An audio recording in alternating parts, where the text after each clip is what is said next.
வணக்கம்.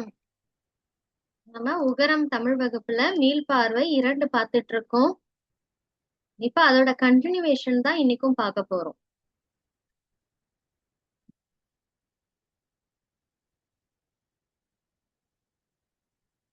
இதுல பாத்தீங்கன்னா சில சொற்கள் இடம் மாறி இருக்கு.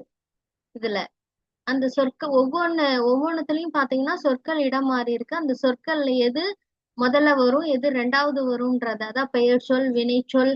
சரிங்களா?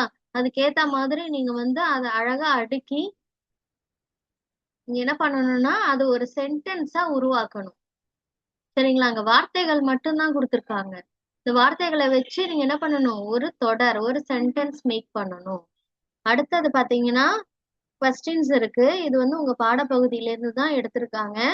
இதுக்கு ஒரு வரியில நீங்க பதில் எழுதி அனுப்பணும். சரிங்களா?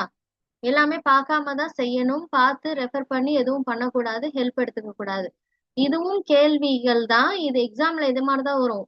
ஒரு ஒரு வரியில பதில் எழுதுங்கன்னு வரும் ஒரு எக்ஸசைஸ் எக்ஸாம்ல. இதே மாதிரி 5 வரிகள்ல விடையளினும் வரும். சரிங்களா? 5 வரிகள்னா என்னது, 5 லைன்ஸ் ஆவது இருக்கணும். சரிங்களா? அதுக்கு குறையாம இருக்கணும். அப்பதான் உங்களுக்கு மார்க்ஸ் கிடைக்கும்.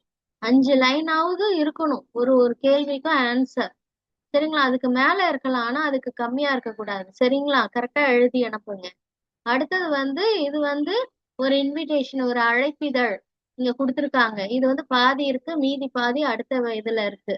சரிங்களா? அதை கரெக்டா பாத்துக்கோங்க. இதுக்கு கேள்விகள் இருக்கும். அதுக்கு நீங்க இந்த இன்விடேஷன்ல இருந்து பதில் எடுத்து எழுதி அனுப்பணும். அடுத்தது பாத்தீங்கன்னா இது ஒரு மின்னிதழ் அப்படின்னு கொடுத்துருக்காங்க. மின்னிதழ்னா என்னது, இ ஜர்னல். சரிங்களா? அதாவது நமக்கு ஆன்லைன்லயே நம்ம படிக்கிறதுக்கு வரக்கூடிய, அதாவது பிரிண்டட் இல்லாம வரக்கூடியது. சரிங்களா? பிரிண்ட் பண்ணாம ஆன்லைன்லயே நம்ம படிக்கிறதுக்கு வரக்கூடிய ஒரு ஜேர்னல், அதுதான் மின்னிதழ்னு சொல்லுவாங்க. அந்த மின்னிதழ், சரிங்களா, அதோட அட்டை பகுதி மாதிரி கொடுத்துருக்காங்க. நீங்க அதை பார்த்து என்ன பண்ணணும், நீங்க இந்த கேள்விகளுக்கு பதில் எழுதி அனுப்பணும். அடுத்தது ஒரு உரைப்பகுதி, ஒரு பேராகிராஃப் இருக்கு, அதுக்கான கேள்விகள் இருக்கு. ஒரு தடவை பேராகிராஃபை வாசிச்சுட்டு இந்த பத்திய, அதுக்கப்புறம் நீங்க என்ன பண்ணணும், இந்த கேள்விகளுக்கு பதில் எழுதி அனுப்பணும். அடுத்தது மொழிபெயர்ப்பு, டிரான்ஸ்லேஷன். இந்த தமிழ்ல இருக்கு, அதை இங்கிலீஷ்ல நீங்க டிரான்ஸ்லேட் பண்ணி அனுப்பணும். ஆல்ரெடி இதெல்லாம் நம்ம பண்ண வார்த்தைகள் தான், தொடர் தான் கொடுத்துருக்காங்க. சரிங்களா? அதனால கரெக்டா பண்ணி அனுப்புங்க. ஹெல்ப் எடுத்துக்காதீங்க. பார்க்காம நீங்களாவே பண்ணி அனுப்பணும். தேங்க்யூ.